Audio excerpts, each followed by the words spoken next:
natin, puro parang laging resolution sa buhay natin. Kadalasan, una natin, gusto ko sa taon nito, papayat ako.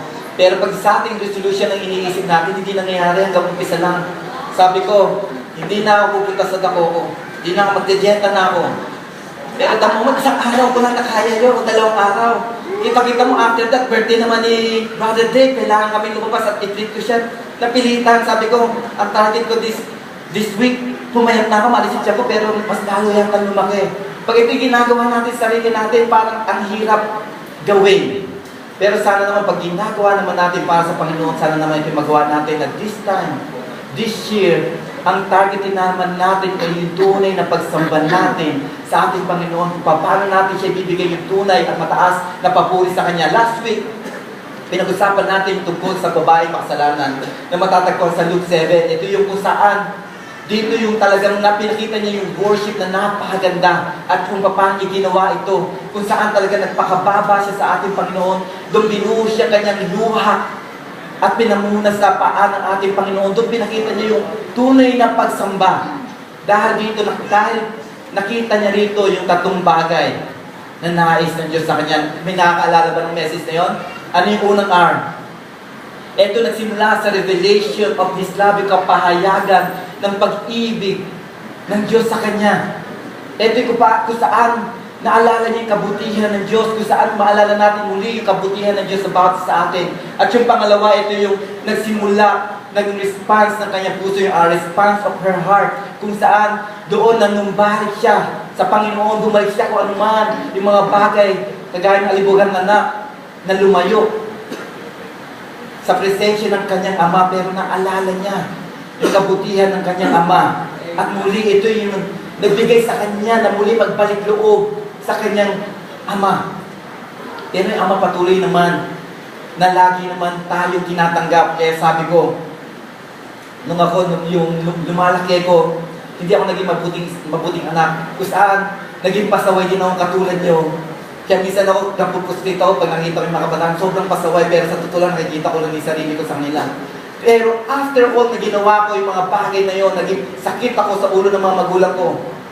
At umuwi, suspended sa klase, never ako nakarinig sa kanila. Dahil sa nakita kong pag-ibig sa akin ng magulang ko, ay nung nag-reason bakit nagbago ako. Dahil nahiya ako. Nahiya ako sa magulang ko, na after all ng ginawa ko mga kasalanan, wala akong narinig sa kanila, nahiya ako. Kaya ito yung bagay na nagbigay din sa akin. Sa babaeng ito, yung pangatlong araw, yung revolution, yung nagbago sa kanyang buhay. Na sana naman sabi ko sa paulit-ulit nating pagkakamay, sa paulit-ulit nating pagbagsak at paulit-ulit tayong tinatanggap ng ating Panginoon. It's about time na mahiya naman tayo at magbago naman yung buhay natin ng tunay na pagbabago. Kaya sa umaga ito, nais kong ituloy yung part 2 ng I Worship at gusto kong umpisan sa pagbasa sa Malachi 1:2 at sa 5:14. Sabi niya rito, God said, I love you. You reply, really? How have you loved us? Look at history. Yes, take a good look. Then you'll see how faithfully I've loved you and you want even more, saying, may God even greater beyond the borders of Israel. Isn't it true that the son honors his father and a worker his master? So if I'm your father, where's the honor? If I'm your master, where's the respect? God of the angels' armies is calling you on the carpet. You priests despise me, you say. Not so. How do we despise you? By your shabby, sloppy, and defiling worship, you ask. What do you mean, defiling? What defiling about it? When you say the altar of God is not important anymore. Worship of God is no longer a priority. That's defiling. And you offer worthless animals for sacrifices in worship. Animals that you're trying to get rid of, blind and sick and crippled animals. Isn't it that defiling? Try a trick like that with your banker or senator. How far do you think it will get you? God of the angels' armies, as you get on your knees and pray that I will be gracious to you. You priests have gotten everyone in trouble with this kind of conduct. Do you think I'll pay attention to you, God of the angels' armies, ask you? Why doesn't one of you just shut temple doors and lock them? Then none of you can get in and play at religion with the silly, empty-headed worship. I am not pleased, that God of the angels army is not pleased, and I don't want any more of this so-called worship. I am honored all over the world, and there are people who know how to worship me all over the world, who honor me by bringing their best to me. They're saying it everywhere, God is greater, this God of the angels army, all except you. Instead of honoring me, you profane me when you say worship is not important and what brings to worship is of no account, and when you say I'm bored, this doesn't do anything for me. You act so superior, sticking your noses in the air. Act superior to me, God of the angel armies, and when you do over something to me, it's a hand-me-down or broken or useless. Do you think I'm going to accept it? This is God speaking to you, a curse on the person who makes a big show of doing something greater for me, an expensive sacrifice, say, and then at the last minute brings in something worthless. I'm a great king, God of the angels armies, honored far and wide, and I'll not put up with it. So ito yung kung saan yung unang panahon, napaka-importante ng pag-worship noong time na yun. So ito yung mga panahon kung saan talagang kailangan i-offer mo yung pinakamaganda sa ating Panginoon, yung unang kumbaga yung unang anak ng mga ating tupa, talaga yung mga tupa nila, ganun nila i-offer, yung walang batik, malinis. So ganun ang way ng worship noon. So ito yung, pero hindi naman galit ang Panginoon sa atin ngayon, dahil ito yung nais natin baguhin sa pag-iisip natin. Ang panahon natin ngayon, hindi na ganun kailangan mag-worship. Hindi na tayo kailangan mag-alay sa ating Panginoon.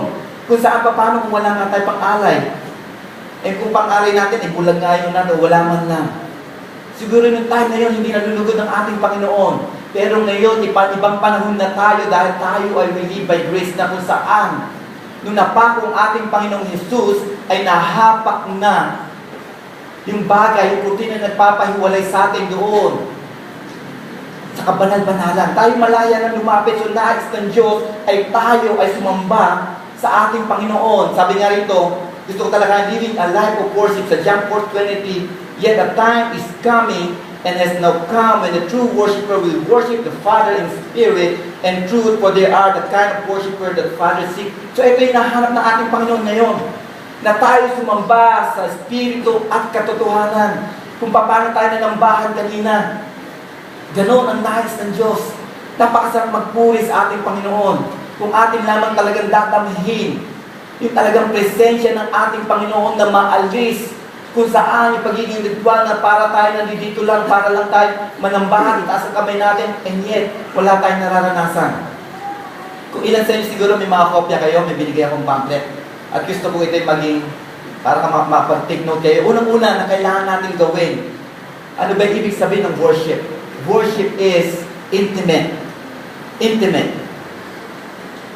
Minsan tayo, kala natin, yung pag-worship ay enough na yung alam natin kumanta, alam na natin paano mag-worship, kagaya kahapon tinuro ni Brother Kenneth, paano umawit, paano yung technique ng pagkanta, yung binubuo niya 100 voice. Hindi lang doon ang kailangan natin gawin.